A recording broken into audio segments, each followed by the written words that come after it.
Welcome to the Massacre Matinee.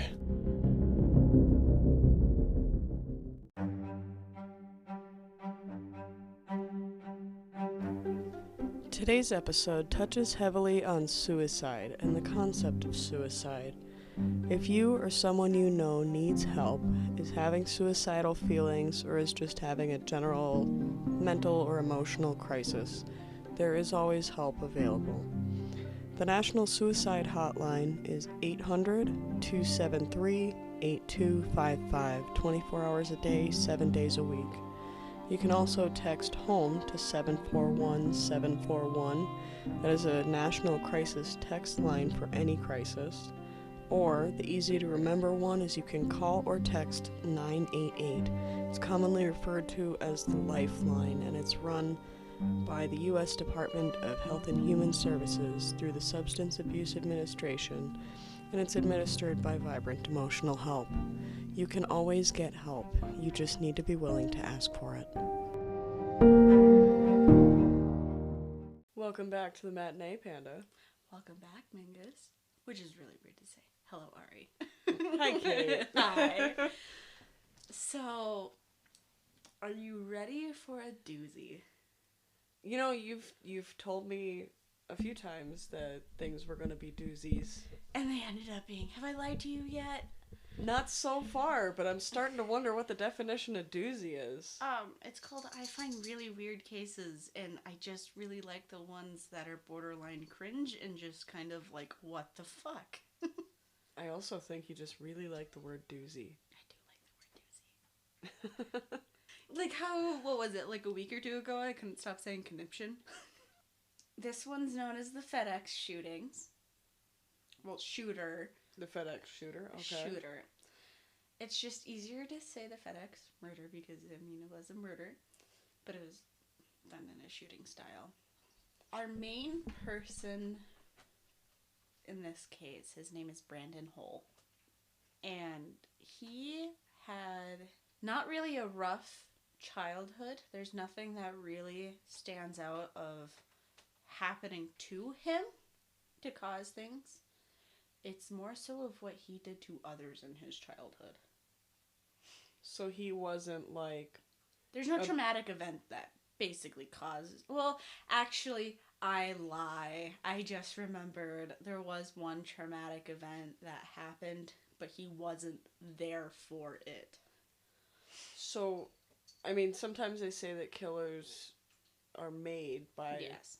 Past traumas, but this is a killer that was just born that he way. was born with a lot of issues that led to this. Okay.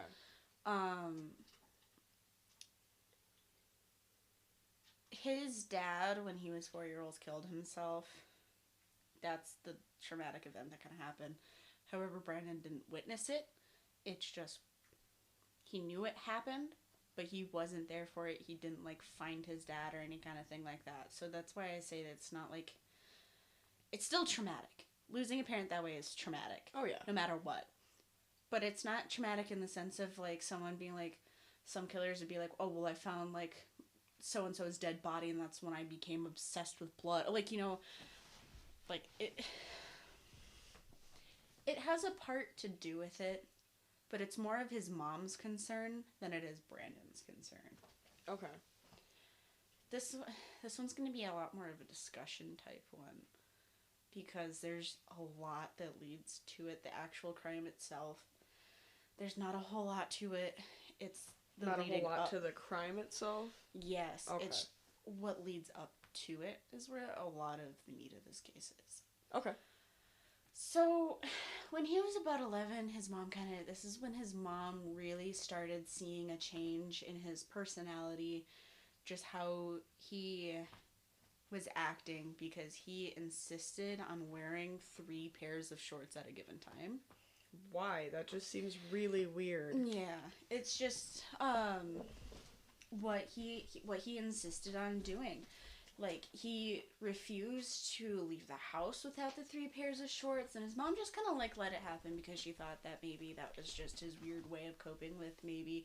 Because, I mean, at the age of 11, like, you're kind of coming into your body. You kind of get self-conscious about stuff. And maybe Right. I mean, that's early puberty. I mean, you're starting to learn a lot about life, including yourself. Right. So that's just kind of what she chalked it up to be like, okay, that's just...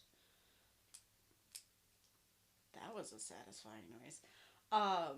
That it was just confidence issues. Well, around that same time, Brandon became very obsessed with this children's show. What children's show? My Little Pony. He was a brony. He was a brony. Okay. So... He was absolutely obsessed with it. Here's now when I will show you the picture of his room. This is only a small part. It's the only one that I could find. The YouTube channel Explore With Us does have a episode on him. I believe I saw that episode. This is also the thumbnail. So you might know. It's good to watch if you want really good pictures of it. But he had a lot of My Little Pony stuff in his room. His car that he would later drive when he was 18 years old, My Little Pony stickers everywhere in it. But kind of going back, also when Brandon was around, that 9 to 11 years of age, he was diagnosed with depression, OCD, anxiety, and that, disruptive disorder, to basically where, I think it's the one where they can't really be disciplined. It's hard to explain. But basically, from my understanding, it's he has a hard time with authority and that kind of stuff. Oppositional defiance disorder. Yeah. That one. I guess I didn't write down the full thing into my notes. Oh no, I know what that one is because they, I was a kid in the 90s and they just diagnosed whatever and handed out candy to whatever, so they were like, you're ADD, you've got oppositional defiance disorder. They said that I had all of these things that I never actually had. And I have been, retested for stuff as an adult, and they're like, well, you've got a little bit of bipolar, but... That explains a lot of that, then. It explains, 90% of the unnecessary... It explains, 90% of the unnecessary diagnoses that I had as a kid. Yeah, because all the symptoms are, almost identical. A lot of mental health symptoms... or not symptoms, but a lot of mental health disorders share a lot of symptoms, I was trying to say. Yes, they do. And that's what makes it so difficult to get an accurate diagnosis. Mm-hmm. And that's where a lot of people struggle with getting that's why they lump a lot of them together now. ADHD and ADD are basically one thing, because the treatments are basically the same, and the symptoms are basically the same. Essentially, yeah. Yeah. And a lot of the medications that help with anxiety also help with depression, so that they kind of get lumped a little bit together. A little bit together. You kind of have one with the other more so. They're yin and yang. Yeah, basically. And I happen to have both. At least you've got balance. Well.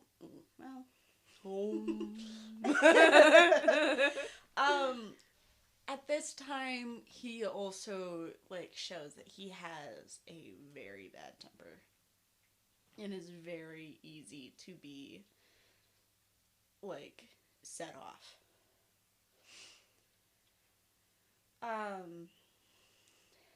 May 2013, this is kind of the event to where his mom decided that he needs help. And something is very wrong with her kid.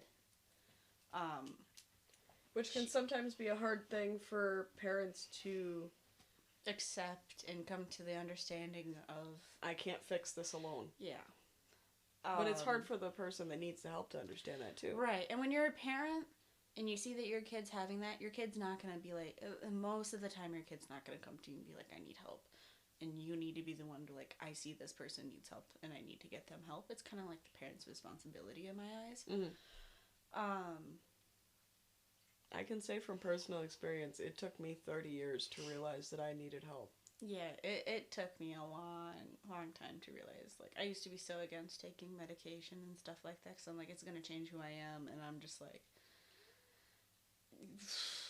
I forgot my meds yesterday, and I couldn't fucking function. So it's just forgot like, to remind you to remember about your meds. I love that my doctor loves that you remind me.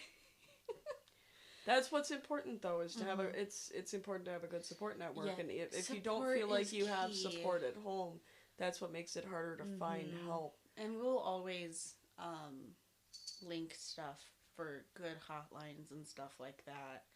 Absolutely. And at the beginning of this video, there should have been a small little Yeah, National that or at Suicide the end, Hotline somewhere in disclaimer. this- Somewhere in there is going to be oodles of information because it's something that's affected both of us in one way or another.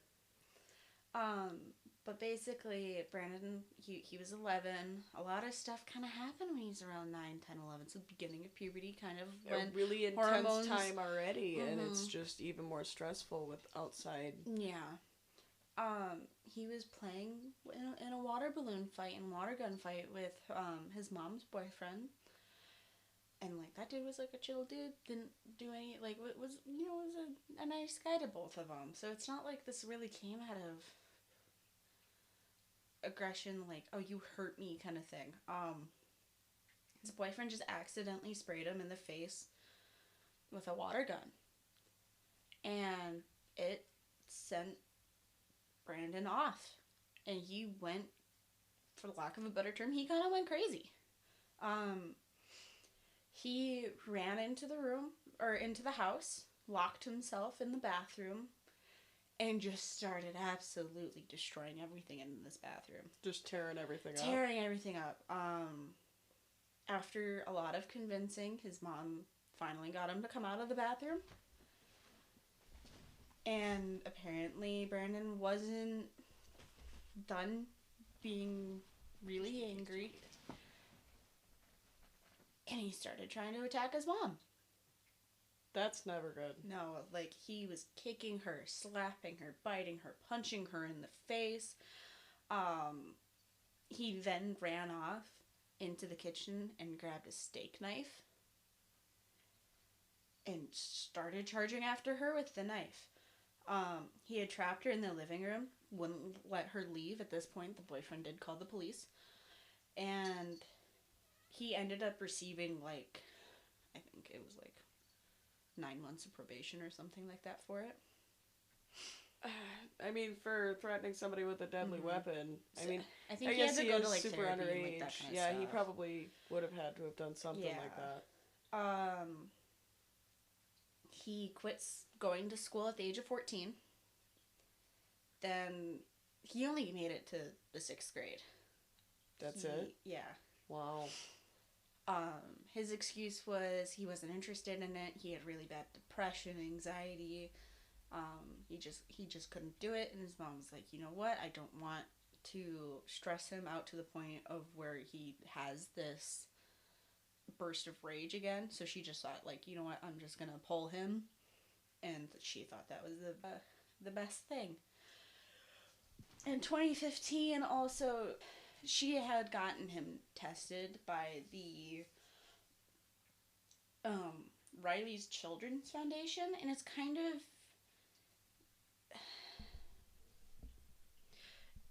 it's like they test for, like, ADHD and everything. Basically everything that's on the autism spectrum, because ADHD and ADD are technically on the spectrum. They are. I didn't know that. Mm-hmm. So you technically have a touch of the tism. A touch of the tism. Yeah.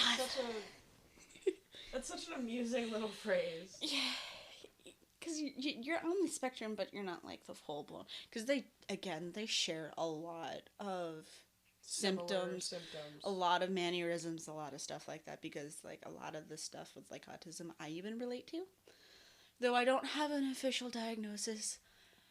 It's just something I haven't brought up with my doctor quite yet. If there was a list of absolutely every possible symptom that could go with autism, I guarantee just about anybody would be able to find at least 1 or 2 things that they have that are on that list. But the fact of the matter is in order to get an official diagnosis, you have to have, like, a large quantity of those symptoms. It's a lengthy test that I just don't feel like going through. I To don't be honest, see that's why what- anybody would really want to. I mean, understandably, you know, some people, they need that additional help. Right. Like, I But- feel like I'm very functional without having that diagnosis. Like, I already basically understand that I have it. Mhm. I'm not going to be like, oh, I'm self-diagnosed. But I'm just saying I'm pretty It's not sure. like it's not like you're going around saying, "Oh, I'm autistic." or- Right. Which I know Yeah. somebody who has gone around and basically they would hear a new, like, mental disorder and they're like, I have that. That's me. One of my friends will know who I'm talking about. I'm talking to you, Kayla. You know who I'm talking about. Anyway, so he goes through this test and they basically find the same things that he was, like, tested for when he was around 9. So, like, he still has these issues. Because a lot But of the in that- times they figure, you know, with time you'll grow out of it. Right. And Like, with I know a some lot of people, they people do. that get tested for ADHD when they're younger. They want them to retest when they're older because I just lost my whole train of thought. But basically, it has to do with it how progresses. the brain. It has to do with how Yeah. the brain develops through Mhm. puberty. I was tested for ADD, ADHD at a younger age, pre-puberty age, and when I was tested again, that was when I got my bipolar Yeah. diagnosis because that's when everything kind of develops. And your Because when ADHD you're- does develop. Like, what affected you as a kid might not affect you in, like, your adult life. Exactly. Now I've just got anxiety and bipolar. You just got, like, the worst slew of issues. But it's I just don't want to go outside sometimes. I want to be a hermit. I want to live in my house with my cats. Just become a crazy cat lady at this point. Adopt, like, 6 more cats. I'll leave that to my future sister-in-law. Okay. She has 5 boys and 3 girls. You could be like my great aunt who used to have like 12 Yorkies. No thanks. But his mom does have 30 sled dogs, and that's badass. That's fine though. 'Cause they're sled Full-time dogs. nurse, and she mushes. Full-time nurse too. Yeah. Oh, As far as I know, man. she's back to full-time. I mean, with... Right. Drew's mom's a badass. Isn't she? I'll have to get her to listen to this episode. Yeah. Becky, you're a badass. Why are all girls named Becky badasses? I don't know. So he gets assessed by, the foundation. And in this foundation, they kind of want to get a full picture of his mental state. They want to see what he's doing. Because, the mom had come up with concerns. Like, she's concerned about him spending so much time on his computer. So they're like, okay, let's look at what he's doing so that we can assess and see what this can tell us. Right. Because, it's things like a search history will tell you what somebody's thinking. Yeah, and they weren't really happy what they found in his search history because it was nothing but famous mass shootings. The Columbine shooting was, a big thing that he, researched into. He was researching evidence photos of people being dead after mass shootings. Anything, to do with mass shootings, he was looking up. And they had to ask him, did you want to commit these? How would you feel if you were in that instance and you committed a mass shooting? And this is what he responded with. When asked if he would want to commit a mass shooting, he said... Is it a direct quote? This is a direct quote. Oh. I don't want to put myself through that. It'd be too much of a hassle, and I wouldn't want to cause the family's trauma. He said it'd be too much of a hassle for him to go through a mass shooting. I feel like the saying "wouldn't want to cause the families any trauma" might If have he just been said an that- afterthought. Yeah, Like because he added it because he was like, "Ooh, maybe that first half was a little too right, spicy." but if he goes, I wouldn't want to cause families trauma, then it'd be like, that's a sane thing. I wouldn't want to do that because that would hurt people. That would make people suffer. That'd be traumatic for people. Responding and saying, "I wouldn't want to cause those families trauma," that's the nicest way that he could convey. Yes, I want to kill people. I just wouldn't want to be. I just don't want to traumatic. kill people with families. Yeah. And considering this is called the FedEx shooter, yeah, you can I see feel like he probably was killed lying. people with families. March 2nd, 2020. Brandon goes out. Isn't that like the height of COVID, or was that 2019? 2019 is when COVID technically started. 2020 is like it hit The America. height. Everyone shut down. It was, yeah. Okay, so height of COVID. Height of COVID. March 2nd, 2020, height of COVID, which I'm very surprised that he was able to do what he did. Right. He went and bought a shotgun. Everything was closed. How did he get into I the don't store? know. And, fuck, I don't even... Unless it was before, because So- I'm pretty sure it would have had to have been before, because if I remember, it was like March 19th or something that everything shut down. I didn't write down where this took place. The FedEx shooting? Yeah, I don't know. I did not write down when this took place. You're gonna spoil it for yourself if you look it up. I've actually watched the Ewu episode. Oh, the Ewu? That's what you call it? Ewu. The Ewu crew. You've never heard that? What's No. up, Ewu crew? So, he went and bought a gun, but he didn't buy ammo for it. And he came back home, and he told his mom, hey, look, I bought this gun. And she's like, you really shouldn't have, because she was concerned. Well, I mean, yeah, he had his history. Yeah, so knowing his history, she went to the police and made a report telling them his past. She thought that he was going to commit suicide like his dad did. Oh, I forgot about that. He told his mom after she had, like, told him, hey, I made a police report about your gun. He went, well, you know, I'm gonna go and shoot my gun at the police so they will shoot me and kill me. Oh, it happened in Indianapolis. Okay. So he basically told his mom that he wanted to commit suicide by police shooting at that point. So he wanted to, like, just use an empty gun to scare the police into defending themselves. Mm-hmm. Which is probably one of the... I mean, let's be real. Suicide itself is a very, very horrible experience for anyone to feel like they need to go through. I don't think anyone should need to feel that way, but suicide by police or, like, suicide by jumping in front of cars on a highway. It's very much, I don't want to be the one to commit this act. Yes, things where you involve someone else, like, I get it. I understand that you're in a lot of pain. As someone that personally survived multiple suicide attempts in younger years, I've been that low. But you should never draw someone else into your pain. Because I personally had gotten to the point where it's like, I don't want to be the one to kill myself, but if I died, then, like, I would not be upset kind of thing. Yes. And that, to me, that is still very suicidal. That is suicidal thoughts. Just because you don't want to be the one to, you know, I'm not going to explain the ways that you can do it, but, you know, go and do those methods. Just because you don't want to do it yourself doesn't mean that it's not suicidal. Like, even just having those thoughts of, if I die today, whatever. Because my way of it was, I wasn't looking both ways when crossing the street. I wouldn't even look at all. I just go. It was like that kind of stuff, to where it's like, if it happens, but I'm not going to be like, I actively was seeking it out kind of thing. But see, that is where, in my opinion, that's low. Because you're pulling someone else into your pain, and you're potentially inflicting a lot of harm on them just because you're hurting.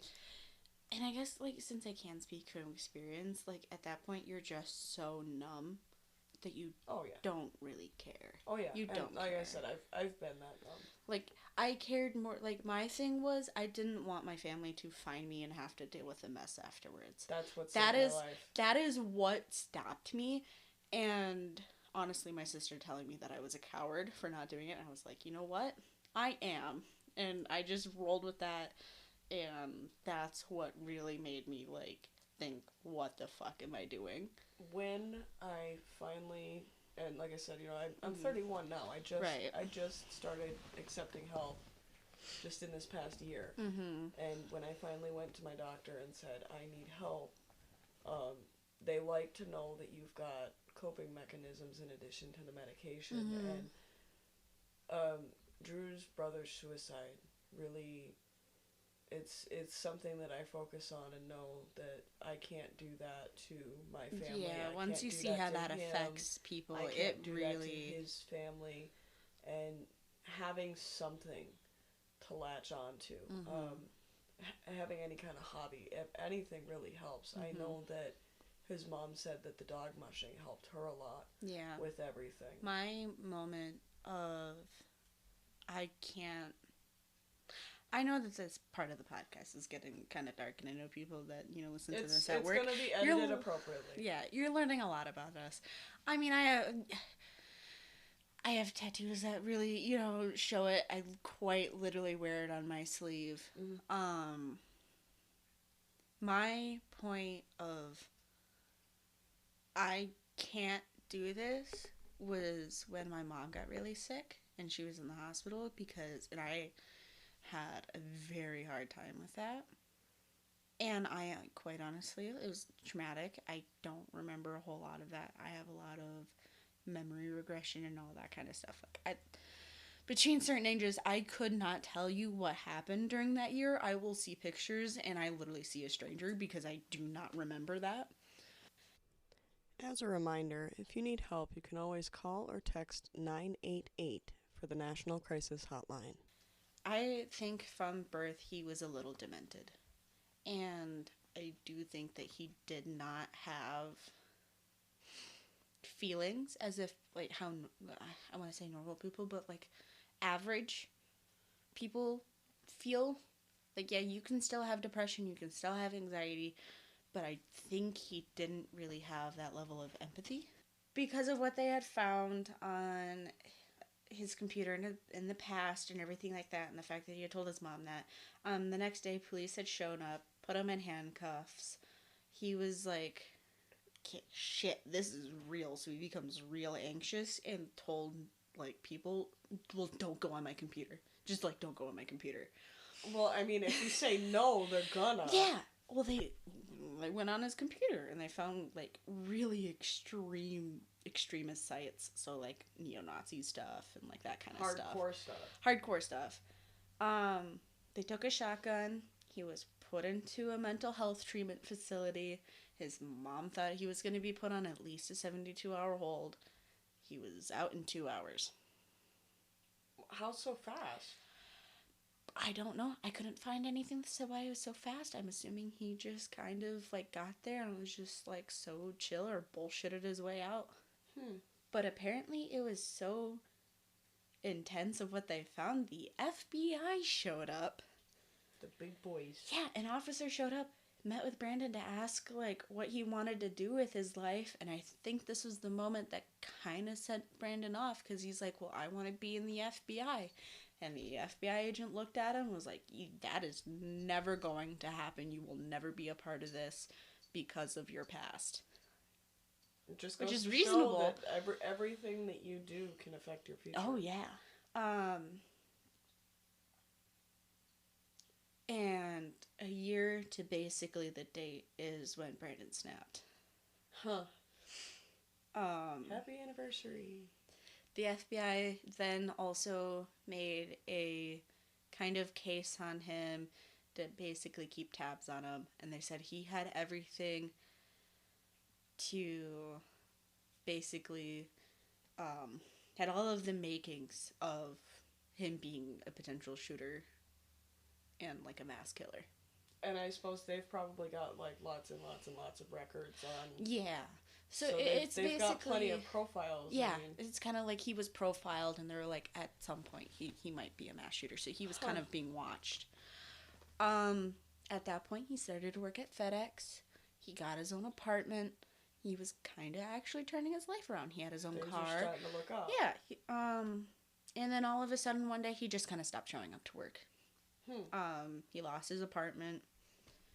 Moved back in with his mom. His mom thought, okay, you know what, maybe it was just too stressful for him. I'd rather him be here where I can keep an eye on him and him be okay. Maybe he just got bored. I mean, who knows? Mm-hmm. He didn't really give a reason. Right. At this point, she just kind of wanted to check in on him and had him get another mental health assessment, and he started going to therapy. He then was able to purchase another weapon, bought another gun. this time. They should have blacklisted him from that after the first incident. Yeah. But I don't know Indiana's gun laws. I know in Michigan he would have been flagged. He wouldn't have been able to. Unless the police were contacted and they said it was okay. So he had bought an AR-15. He had bought a crap ton of parts, a whole bunch of slings, all that. He had a box of over like 2,000 rounds. So he was planning something. Like, he was pretty stocked up. I mean, we're gun owners, or at least I am, and, like, I don't even have... I mean, I'm not personally an owner, but, like, Teddy is. And we don't even have that much ammo. I was going to say, I don't think anybody that I know that owns guns, including myself... Even as a hobby, like... Right, I don't know anyone that's ever had 2,000 rounds. Right. Of anything. And that's even combined. He also had met with a social worker as part of, like, the next assessment and everything like that, and him going to therapy. He was told he has no empathy, and he was a danger to society. No empathy, so he just doesn't have feelings? Doesn't have feelings. He cannot, like, let's say you were going through a really hard time, he just would not feel bad for you. Okay. No pity or no, he could like not that. empathize with you. Okay. Of being like, oh shit, you're sad? Like, now I'm kind of feeling sad because you're sad kind of thing. Like, he just would be numb and be like, that sucks. And then that brings us to April 15th, 2021. It's 11 p.m. That day, he had a normal day with his mom. Said he was going to go to bed. Went into his room. That's last that his mom saw him. Brandon left home.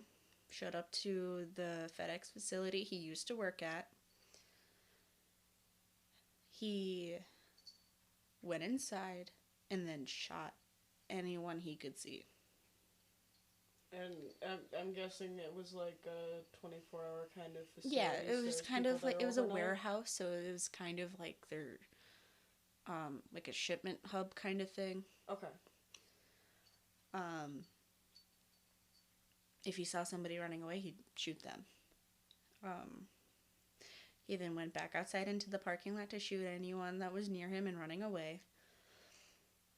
I believe there was over 20 911 calls made that night about him shooting because they could not tell if there was just one shooter or multiple. At one point, police thought there was 3 shooters because of the fact that he was spraying so much. Was he, like, switching guns at all, or...? No, I think he just had large magazines on an AR, and with an AR, it's semi-automatic. You're shooting as fast as you can pull the trigger. So one pull is one pull bullet. is one... Yeah, because I doubt he had a... I believe it's called a binary trigger, where it shoots when you pull, and then when you release. I'd imagine you'd probably have to have some kind of specialized something for anything other than just a one pull is... You don't. Really? Mm-mm. Well, let's stay out of the politics Yeah. aspect of it, but... But at this point, he went into, after shooting as many people as he could, he went into the facility again, went into a back room, and then shot himself.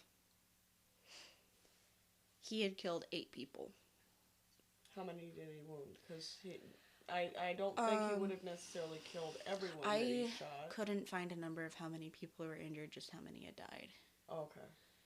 But there was people stuck in parts of the facility who couldn't have their phones on them because it was just like, you can't have a phone past this point kind of thing, that just hid under tables because they couldn't call for help. They didn't know what was going on. They could do. So the police literally had to go and, like, search find him through... and be like, hey, it's okay now. Yeah. And it kind of ties back in, because they're like, well, why did he do this? Like, what caused him to do it? And it ties back to the My Little Pony stuff. Because he was made fun of it for having all of this kind of stuff.